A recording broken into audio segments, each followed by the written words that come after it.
Hi guys, today we are going to be solving equations. Some of these are going to maybe an identity, another one may be a conditional equation, and another one may be an inconsistent equation. Who am I kidding? We're going to just solve one of each. But before we solve those fun ones, let's go ahead and do this warm-up problem.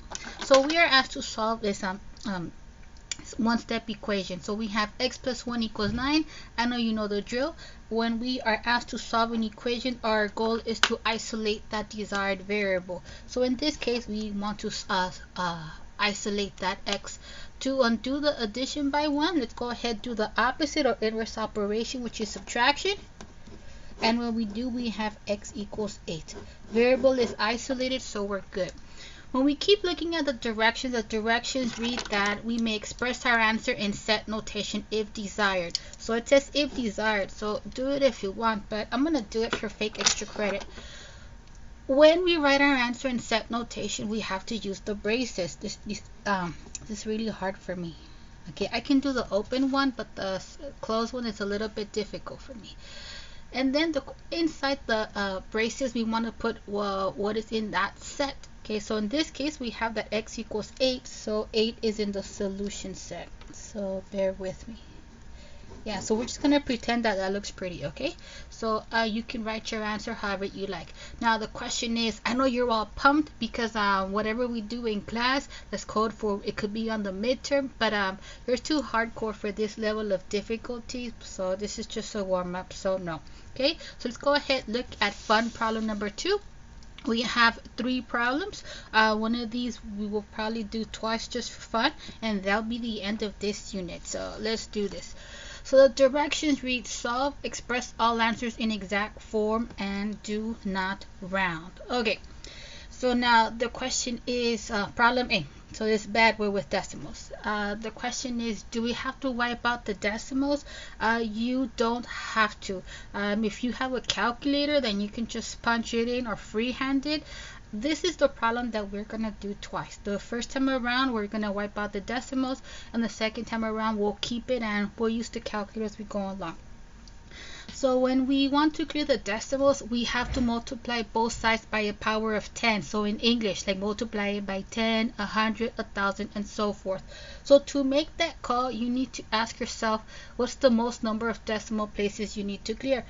The first term has 2 decimal places. The second one has 1, 2 decimals, 2 decimals.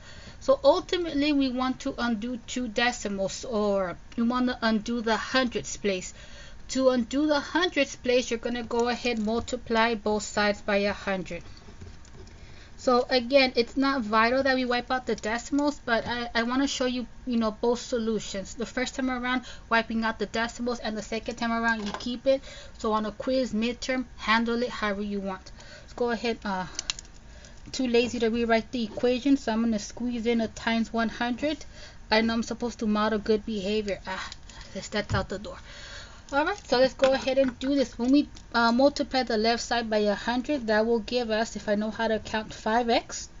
We keep it going, plus 60 minus 10x is equal to, let's see what we get when we distribute the 100 to the right side. 100 times the first term will give us 2x. 100 times the second term will give us 222. So yeah, this number throws me off, but that's the price I'm gonna have to pay for getting rid of the decimals. So when it comes to solving equations, our ultimate goal is to isolate the variable, but there are some steps that we have to do before we get there. First things first, we need to simplify each side of the equal sign. So that's code for clear grouping symbols and combine like terms as you see fit. When we look at the left side, we have some like terms. To be more specific, we have the variable terms. So when we combine them, 5x less 10x will give us negative 5x. And that 60, there's nothing to combine it with, so we bring it down as is. On the right side, it's already simplified, so let's go ahead and bring it down. So fantastic. So we kept our cool. We make sure each side is simplified. So now the issue is that we have variable terms on both sides, and we need to fix it so we only have them on one side. If I can read your mind, let's go ahead and move the negative 5x. And why do I say that? Because if we move that term, then the coefficient on the variable term will be positive. So let's do this. When we add 5x to both sides, sorry, I'm having technical difficulties. Okay, so that will leave us with 60 is equal to 7x plus 222. Fantastic. Work your magic. Try to isolate that variable term. Once again, to undo an addition, let's go ahead subtract. So we'll subtract 222 from both sides. And then when we punch it in the calculator, because I'm not going to pretend I can do it mentally, that should give you negative 162. So we have negative 162 equals 7x. To finish it off, to get rid of the times 7, let's go ahead divide both sides by 7. And that will give us x equals, before I divide or reduce, x equals negative 162 over 7. Now, this is a fraction that's a little bit out of my zone, so it's not as straightforward for me to see right away, hey, is this bad boy reduced? I love to speak to myself on paper, because if I don't write it, I forget. Is it reduced? I have no idea. 7 is a prime number, so the only way we can reduce it is if 7 goes into 162. We can do it by hand, but why? We have technology. So go ahead, use your calculator. Do you need a graphing calculator for this? Of course not.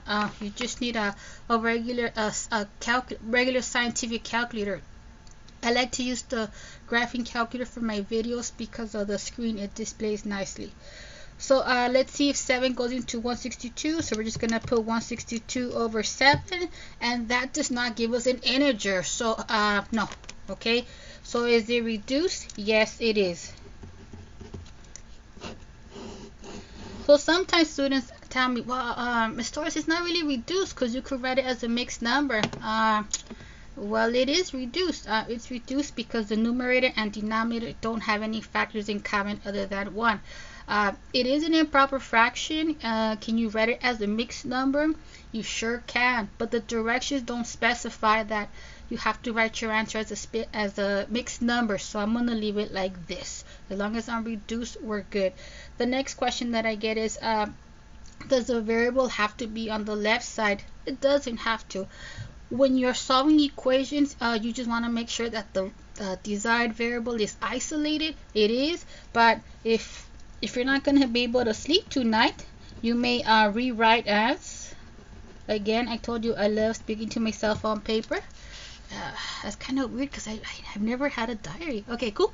So again, if you're not going to be able to sleep tonight, fix it so the variable is on the other side. So we have x equals negative 162 over 7. Again, you may write it as a mixed number if desired. So now, for those of us or those of you that don't want to get rid of the decimals, you want to keep them intact, let's go ahead and do this problem one more time. So remember, if I go a little bit too fast, pause and rewind as many times as needed. Okay, so A2, same problem done again. Okay, so first things first, let's go ahead and simplify each side. We don't have grouping symbols to clear, but we do have like terms to combine. So we have those variable terms. So we have 0.05x and minus 0.1x. Now I know you're awesome. I know you can do it in your head, but decimals intimidate me a little bit. So what I'm gonna do, I'm gonna love myself and just write them side by side, so then in the next step I can combine them with confidence. So we have 0.05x minus 0.1x plus 0.6 equals the right side. The right side, once again, it's already simplified. There's no grouping symbols to clear. There's nothing to combine. So again, if you want to combine them right away, go for it, but I love myself, and when I do this, I like rarely make a careless mistakes. We have 0.05x minus 0.1x. I have no idea what that is, but when it comes to decimals, I love thinking money because we all love money. 0.05 kind of reminds me of 5 cents. 0.1, add a 0, that looks like 10 cents. So I'm like 5 cents minus 10 cents. We owe someone 5 cents. Okay, so that gives us negative 0.05x. And if you don't like my speech, punch it in. 0.05 minus 0.1. Calculator will give you negative 0.05, and then you slap along the x. Let's bring down the rest of the equation. Plus 0.6 equals 0.02x plus 2.22. Fantastic. So both the left side and right side of the equation of the simplified. So now the question is, which of these two variable terms should we move? It doesn't matter if we move the left side or the right side, signs will cancel, we'll get the same answer. But I'm deathly afraid of negative coefficients, so for that reason I will always move the term that has a smaller coefficient, namely negative 0.05x. So to undo it, let's go ahead add it to both sides, because the opposite of subtraction is addition. To undo the 0.05x that's being subtracted from the 0.6, let's add it to both sides, and that will give us 0.6 is equal to, who knows that? Let's think money. 2 pennies plus 5 pennies. Use your fingers. 2 pennies plus 5 pennies will give you 7 pennies. Plus 2.22. Fantastic. So before we had variable terms on both sides. Thanks to your coolness, now we have them on one side. So our next goal is to isolate that variable term. So if you don't have the x, you gotta go. So to undo the addition, let's go ahead subtract it. So remember, always do the inverse operation. Who speaks like that? So in English, always do like the opposite of addition, subtraction. So on the right side, the constants are out, and that will leave us 0.07x equals 0.6 minus 2.22. Who has a calculator? Help me out. So that gives us negative 1.62. Thanks. Work your magic. To isolate the variable term, let's go ahead to get rid of the times 0.07. Let's go ahead divide both sides by 0.07. And the question is, do we have to freehand it? No, you're in algebra. You already passed basic math. You already showed someone you could divide by decimals by hand if you wanted to. So let's punch it in. Okay, hopefully we get something nice. Okay, let me clear this. So we have 1.62, and the question is, how come I didn't punch in the negative? Because I never punch in the negatives unless I have to. I just have to remember to put the negative down. So we have 1.62 divided by 0.07, and that gives us not a nice decimal. So I'm okay. I'm okay that it's okay that it's a decimal, but the problem is I don't know if this is supposed to have 1, 2, 3, 4, 5, 6, 7, 8 decimals or 20 decimals, and it doesn't have a repeating pattern. So guess what? We're gonna have to freehand it. Okay. So let's go ahead freehand it. So we're gonna go ahead bust out a thinking area. So for those of you that don't know me, what is the thinking area? So the thinking area is exactly what it sounds like, an area where I think. Like in the comics, what did they do? They would put like bubblies, and then they would write something. That's where they think. Okay. So we want to know how many times is 0.07 going to 1.62, and we'll put a pause on the negative. When it comes to division and decimals, we always want to fix it so we're dividing by a whole number. So in this case, we're going to move the decimal point 2 slots to the right, and the same number of times in the dividend of what we're dividing into. Okay, so now our problem should look like, how many times does 7 go into 162? I know you can freehand it, but I want you to know how to use your calculator effectively. So we're just going to punch it in. How many times does 7 go into 162? Let's do this. So we have 162 divided by 7, and we're just gonna focus on the quotient part. So 7 goes into 162 at most 23 times. Okay, so steps to long division: divide, multiply, subtract. We just divided. Let's multiply and then subtract. So when we multiply, product of 23 and 7 will give us 161. So steps to long division: divide, multiply, subtract. Cool. So now the question is, we have a remainder. Should we put a 0.0? I mean, you can, but for me, I don't really put my answers in decimal form, because I have no way of knowing of how many decimals am I going to have. Am I going to have 1, 2, 3, 4, 5?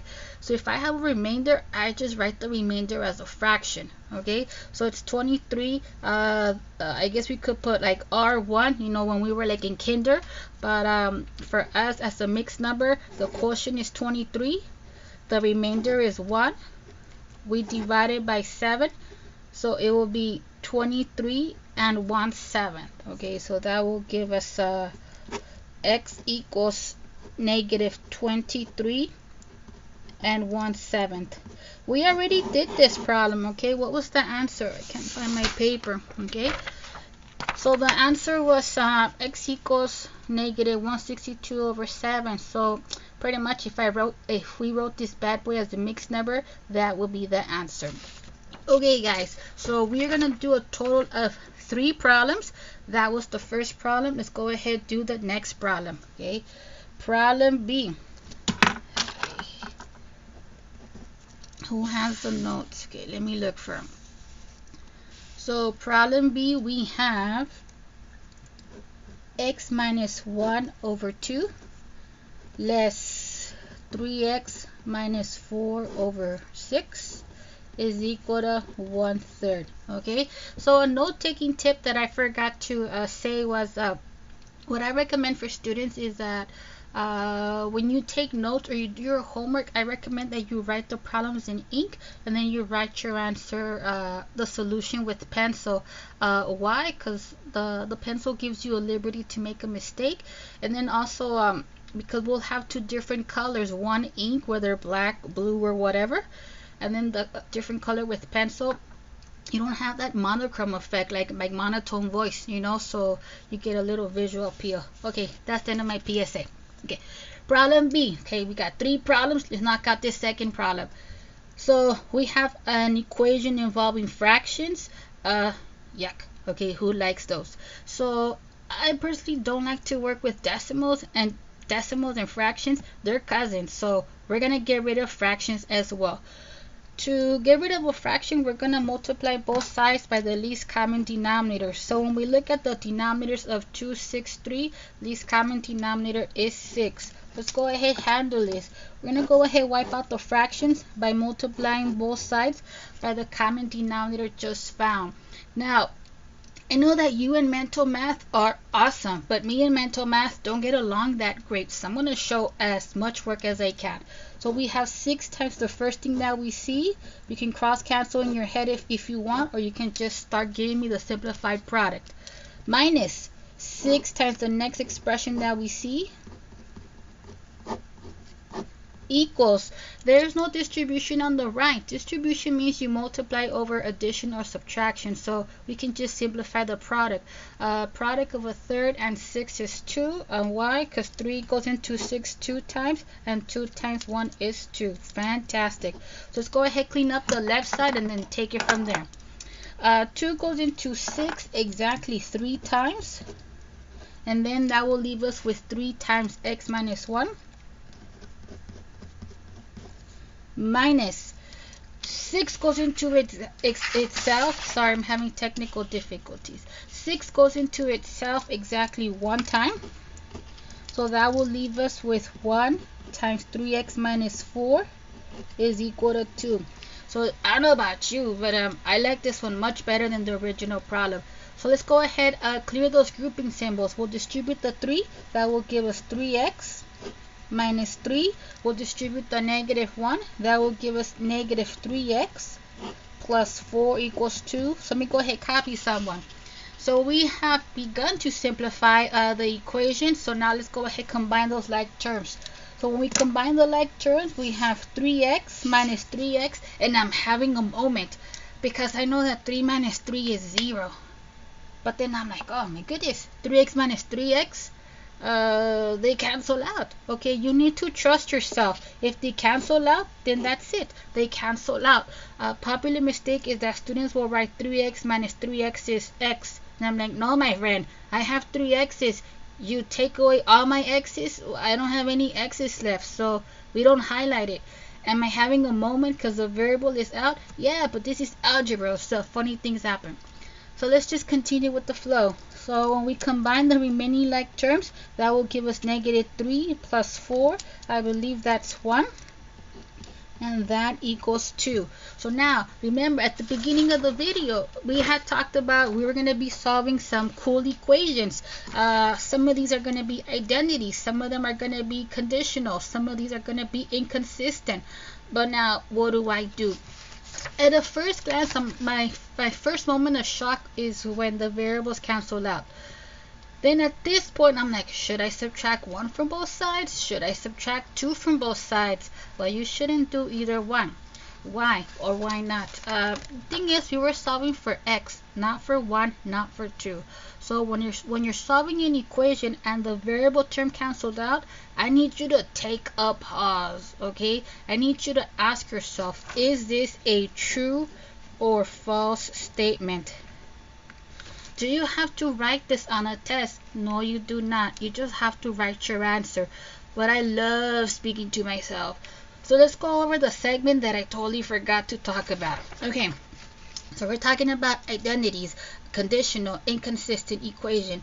Now, what's an identity? So an identity is a special equation that is satisfied by every real number. Okay, so if it's satisfied by every real number, then the answer is given by the set of all real numbers. Okay, so we're just gonna write the words all real numbers. Okay. So the question is, when do we write all real numbers? So we write all real numbers if you realize that the equation is an identity. How can we tell if it's an identity? Bear with me. Okay? So if we have an identity, then the solution set is given by the set of all real numbers. Write those 3 words and you're good.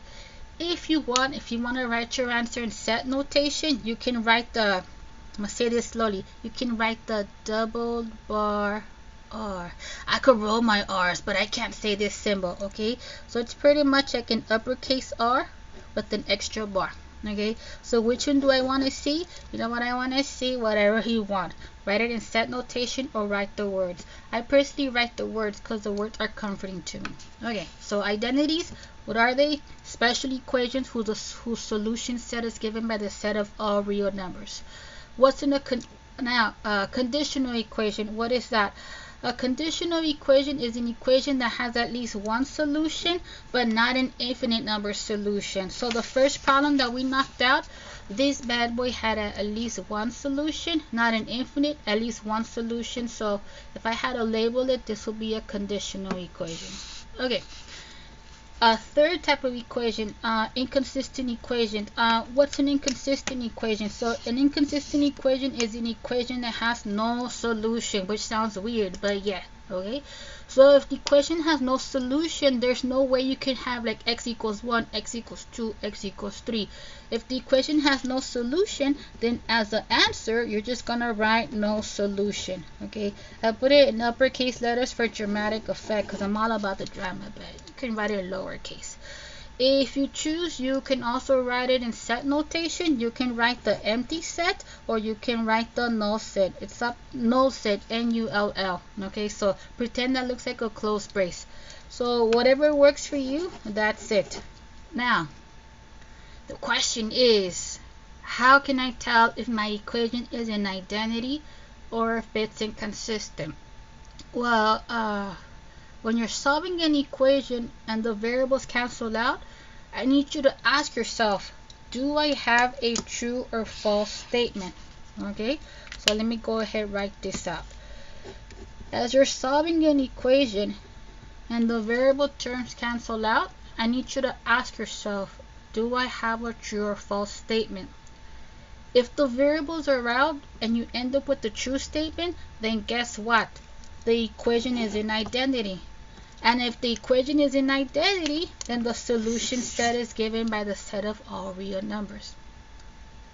But if the variables cancel out and you end up with the false statement, then that means that the equation is inconsistent.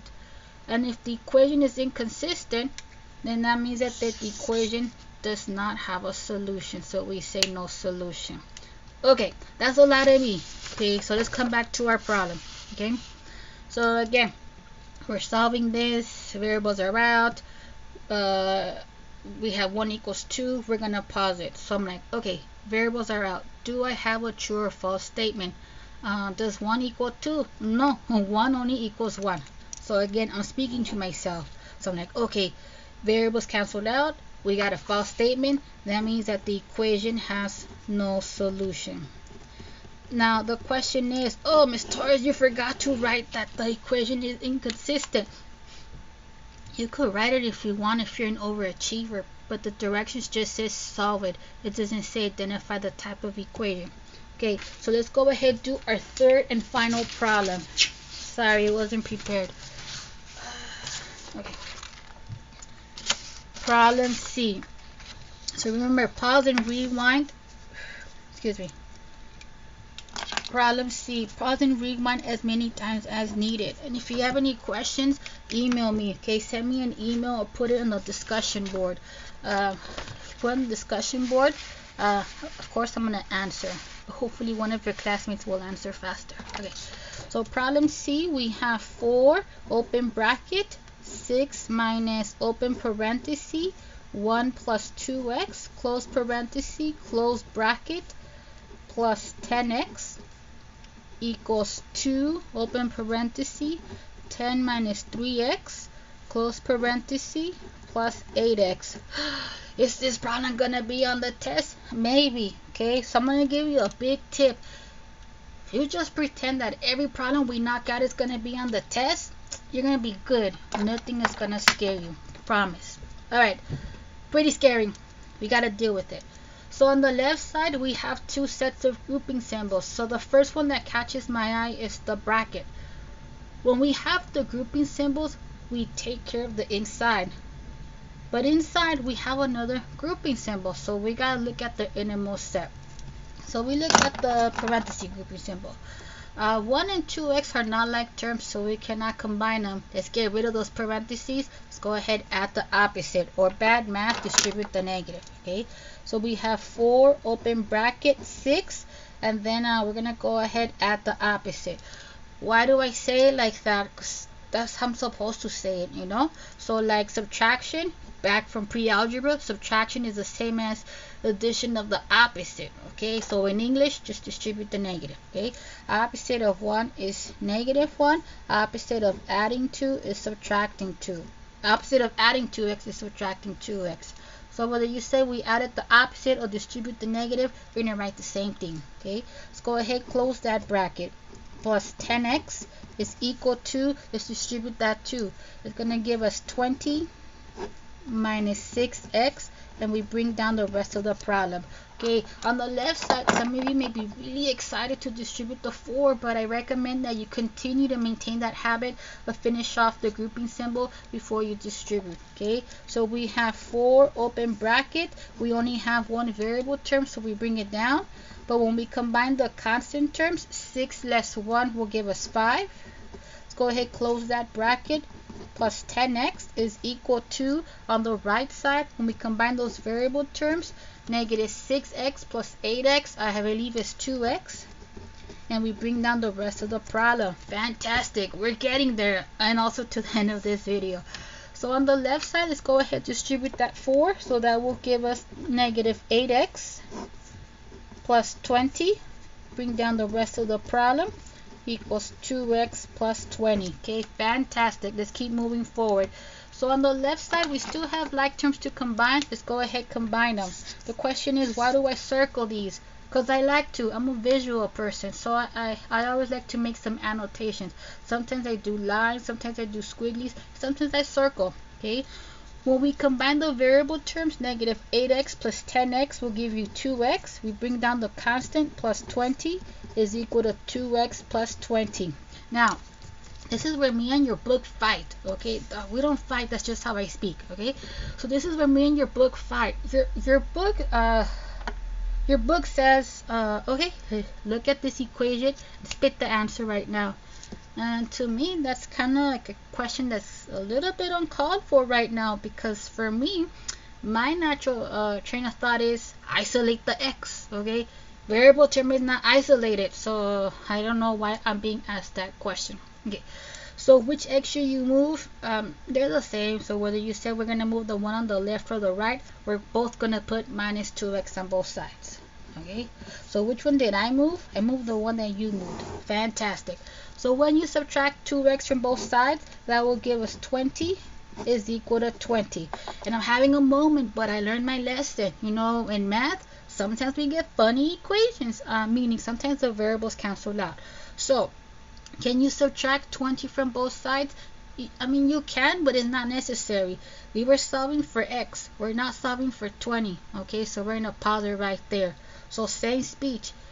If the variables cancel out, take a pause and ask yourself, is this a true or false statement? Again, you don't need this for credit. You just need to give me the answer after this point. But I love speaking to myself. So I'm like, okay, does 20 equal 20? Yeah, 20 does equal 20. So variables cancel out. We end up with the true statement. That means that the solution set is given by the set of all real numbers. Okay, so you have two ways to submit the answer. Okay, you can write the words or you can write your answer in set notation. Whichever one you like, I like. Now, some of you are like, oh, Miss Torres, I got it. I'm gonna abbreviate. No, no, no. This is like my pet peeve. If there's like, it's only one. Yeah, it's my only pet peeve in the classroom. When you use the pound sign for numbers. I don't understand these hieroglyphics. Okay, so either write the words or write your answer in set notation. Okay. Okay guys, so that's it. So I said we were going to do a total of 3 problems. That was our third one, so we're good. Cool.